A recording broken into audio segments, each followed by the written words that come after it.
Selamat malam pemirsa. Kasus dugaan korupsi besar-besaran kembali mencoreng nama lembaga keuangan berbasis adat di Bali.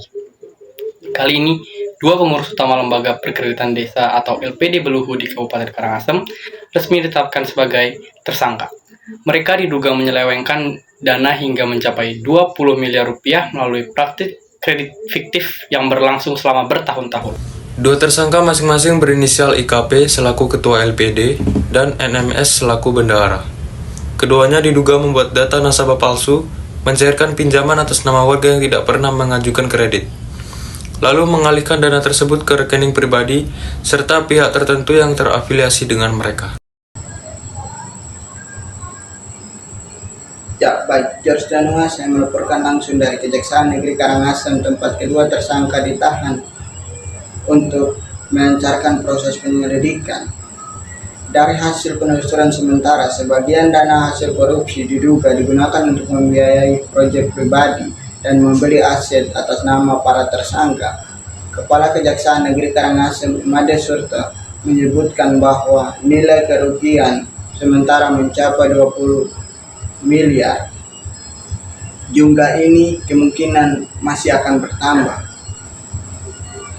Sejumlah aset berupa kendaraan, tanah, bangunan telah disita sebagai barang bukti. Terima kasih Daud atas laporannya. Kasus ini mencuat setelah audit internal LPD Bali menemukan adanya selisih dana yang tidak wajar dalam laporan keuangan tahun 2023. Warga desa pun mendesak aparat hukum turun tangan setelah sejumlah nama mereka ditemukan dalam daftar debitur fiktif tanpa pernah merasa mengajukan pinjaman. Skandal ini tidak hanya menimbulkan kerugian finansial, tapi juga meruntuhkan kepercayaan masyarakat terhadap sistem LPD, lembaga yang selama ini menjadi tulang punggung ekonomi desa di Bali.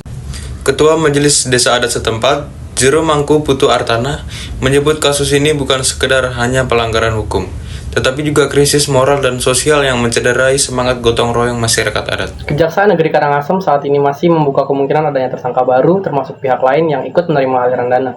Kasus ini menambah panjang daftar dugaan korupsi di lembaga keuangan adat di Bali, menjadi pengingat pentingnya transparansi, pengawasan, dan integritas dalam pengelolaan dana masyarakat. Saya George. Dan saya Noah, terima kasih telah menyaksikan. Tetaplah bersama kami di program berita berikutnya. Selamat malam.